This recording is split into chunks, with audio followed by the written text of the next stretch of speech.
Welcome back to the grind. In this video, we are going to go through my fortification plan for this upcoming fortification event. Now, the amount of days of clocks or timers I have is not accurate. I haven't actually added it up recently, so it could be more or less, I'm not sure. But let's get into looking at what I'm going to do this event. It will actually end up getting me to level 413, and this is my plan for right now. It may change depending on what I see in this upcoming event, but what I plan to do so far is basically the only thing I'm doing is leveling up the new Pylon tower. Now I entered it here as the howitzer. I'm assuming that it will have the exact same costs, and so I'm putting it in as a howitzer tower because this version does not have the new Pylon tower in it. But I'm going to calculate that as going up to level 75, so it'll be equal with all my other towers. Now, unfortunately, that means I'm going to gain several more levels without actually increasing the level of my max towers on my base, so that is unfortunate. But it's only a little bit, it's just one tower. I think I'll make up the difference eventually. And I wanted to give it a test, see how it works, see how it goes, so that people can see this tower in action before they make a commitment to their base for good. Now, something to keep in mind is that not next season, but the season after, you will be able to merge and transform towers into the Pylon tower. So that is a way that you will be able to, build this up without all the Electrum bars. And so that's something to consider if you don't have the means of getting the Electrum bars during this season or next season, then that is something to look forward to in the future. The howitzer tower can already merge and transform into it, so you don't need all the Electrum bars for that, but it is more costly overall to do the transformation and merging.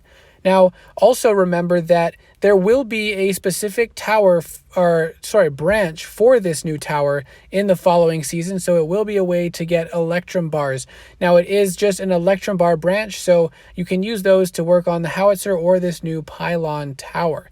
So my plan is to build up this new tower and give it a go on the base. I'll probably replace my fire flak on my island, so I'll be getting rid of that. So it will be on the back half of the long middle island, and that should be decent range, to time everything right.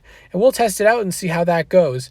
I'm also going to put in a couple levels in my den because I can, one into my builder hut and a couple into my storage hut because I really need to keep that up and keep that high so that I don't get stuck in a bad situation next breed event when not this following breed event, but the breed event that I do go up another tier.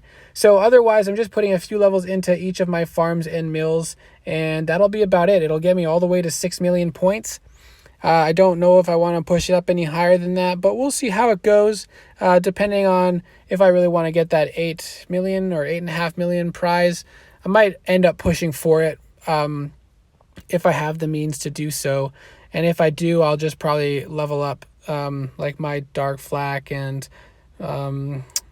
ice flak and maybe storm or mages, whatever it takes to get there. And that'll get me closer to max towers for my level.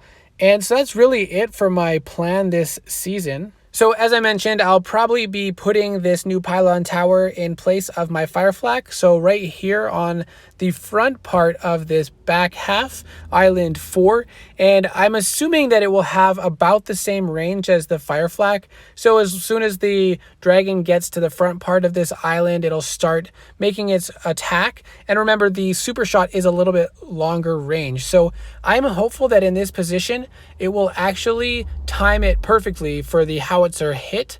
And the dark flak actually also hits around that time as well, maybe on the second super shot if it's still alive, but that's also around the time when the lightning tower super shot hits. So this would be really great for placement, and worst case, if that doesn't work quite right, I can swap it to where the lightning tower is and see if that makes a difference. But I'm excited to give it a try, see how it looks on my base, see how it works with attackers coming at me defended, and hopefully I'll make some gameplay right away with it if I can get it leveled up pretty quick, and then we can share it so that people can get a better sense of how this tower works and whether or not it's something they want to invest in. But again, never make your decision based on the initial interpretation, because things can always change.